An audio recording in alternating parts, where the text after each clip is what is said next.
જિલ્લાના Ambaji police station વિસ્તારના પાડલિયા ગામ વિસ્તારમાં વન વિભાગ તરફથી રોપાના વાવેતરની કામગીરી કરવામાં આવતી હતી। તે સમયે જે એસી ભારત સંગઠનના લોકો છે કે જે સંવિધાન સરકારમાં માનતા નથી તે લોકો દ્વારા અવરોધ ઉપસ્થિત કરવામાં આવેલ। આ અવરોધ થયા પછી જે 500 લોકોનું ટોળું તેઓ દ્વારા ભેગા કરવામાં આવેલ।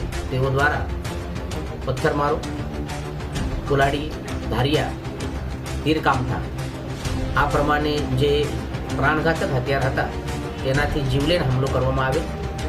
આમાં તમામ વિભાગના કુલ 47 જેટલા અધિકારી કર્મચારીઓને જીવલેણ ઈજા પહોંચાડેલ છે।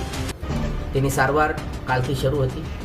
અત્યારે જેની ક્રિટિકલ પરિસ્થિતિ હતી તે આઉટ ઓફ ડેન્જર થયેલ છે, પરંતુ 8 થી 9 અમારા અધિકારી કર્મચારી તમામ વિભાગના સારવાર હેઠળ છે। તેમાંથી કોઈ આઈસીયુમાં પણ છે, પરંતુ અત્યારે પરિસ્થિતિ સામાન્ય છે। સ્થળની જગ્યા ઉપરની પણ પરિસ્થિતિ સામાન્ય છે। આ જે બનાવ બનેલ હતો આ બનાવ અનુસંધાને ભારતીય ન્યાય સંહિતાના અને damage two public property act અંતર્ગત ગુનો પણ દાખલ કરવામાં આવેલ છે।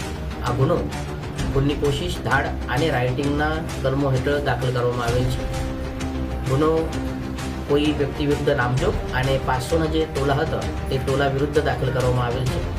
લગતના ગામના જે આગેવાનો હતા, જે નિર્દોષ ટૂંકા હતા, તેના સાથે વાતચીત કરીને તેઓ સાથે તેઓને આશ્વાસન આપીને કે નિર્દોષ વ્યક્તિને કોઈને પણ પ્રશાસન દ્વારા, પોલીસ દ્વારા તકલીફ થશે નહીં। જે દોષી વ્યક્તિ છે તેઓને છોડવામાં આવશે નહીં, તે મુજબની મીટિંગ પણ થયેલ છે। અમારી તમામ માહિતીથી અપડેટ રહેવા માટે જોડાયેલા રહો S9 ન્યૂઝ સાથે।